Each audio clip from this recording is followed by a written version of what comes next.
When the doctor had placed his blisters on the emperor's arm, he had forgotten or had not taken trouble to shave the place where he was to put them, and consequently, every time that it was necessary to dress them, the emperor complained of the pain which it gave him.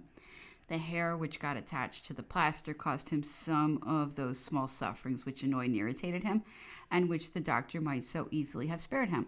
When the doctor was sent for in the morning, the emperor would hold out his wrist for him to feel his pulse. Antomarchi's hands were often cold, and the emperor, feeling the icy fingers, would draw back his hand, saying, "You are freezing me. Go and warm your hands before you touch me."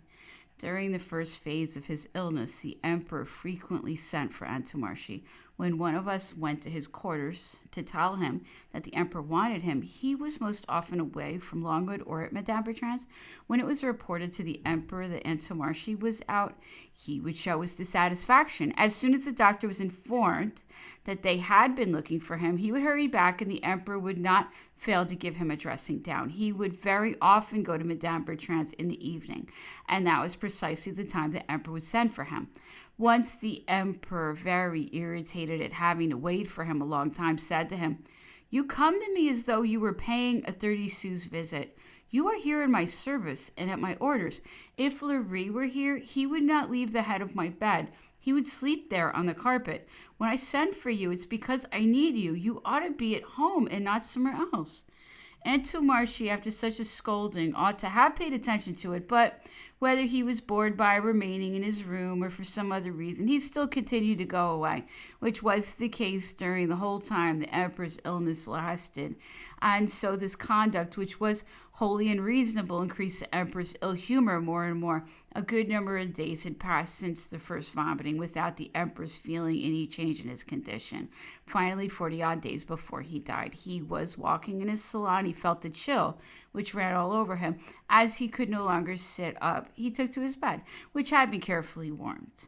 Hot napkins were put at his feet and at his stomach, and by degrees he got a slight fever, which continued almost without interruption to the end. In this condition of perspiration, he would have had his flannel waistcoat, his shirt, and his bandana changed every time that he felt damp, which happened 5 or 6 times during the day and the same number of times during the night. It was reported that when the governor was informed that the emperor was ill, he appeared very much disturbed. He wished his aide-de-camp or a doctor to be permitted to see the patient, and he insisted on it so much that it was necessary to allow the orderly officer to get a look at the emperor. As the bedroom and the study were very narrow and on a level with the ground, and the windows were very low, it was very easy for anyone outside to see the people who were inside. In consequence of the situation of the localities, the following plan was pitched upon to spare the emperor a most disagreeable scene. Monsieur de Montson, having probably arranged the matter with blank, told the orderly officer, caused him to be told that he would be notified when the moment arrived when he could see the emperor. What had been agreed upon took place. The emperor habitually took an enema. When he passed it that day, the seat was arranged in such a way that it was easy to see him from outside. The officer who had been notified went to a window from which the curtain had been removed, and there he could see the emperor, and consequently testified to his presence. It was on this occasion, I believe, that Captain Nichols, who was orderly officer at that time, was replaced in his duties by Captain Crocat. Captain Nichols, it must be believed, felt a repugnance for playing the part of a low-caste police officer. The governor, still unsatisfied with the means which he had employed, again insisted on an officer's entering the emperor's room. The Grand Marshal and Monsieur de Montson were greatly embarrassed when they knew of this almost imperative desire of the governor's.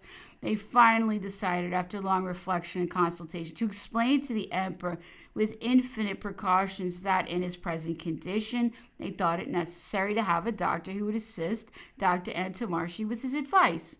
2 opinions are better than one, said the Grand Marshal.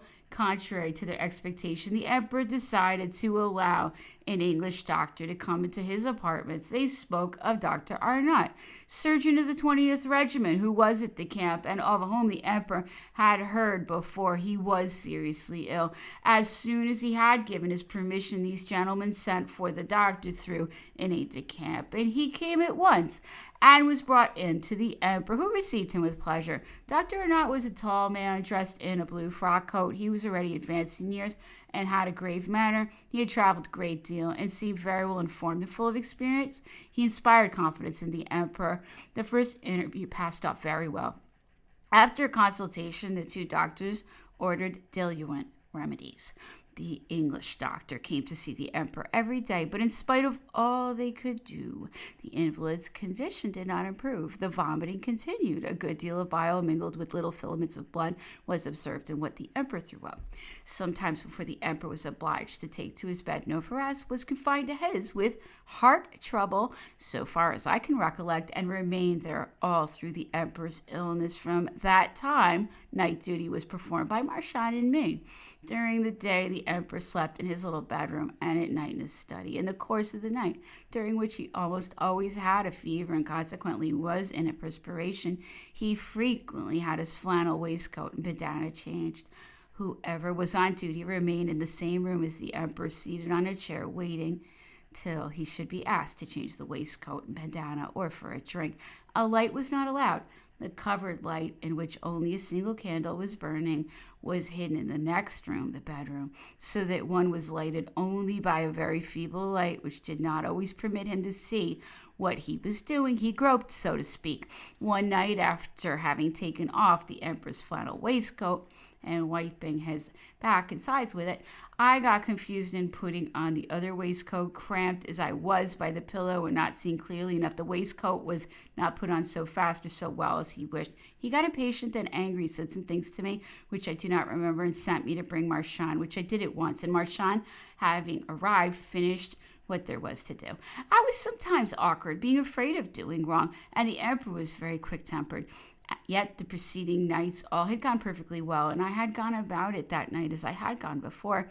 The next day my work was changed. I was replaced by Monsieur de Montsalon, and he and Marchand shared the night duty. The former sat up till midnight or 1 o'clock, and the second from that time till morning. As for me, I had no longer anything to do but prepare what the emperor needed, and to aid these gentlemen. It was only accidentally that I happened to do anything about his person.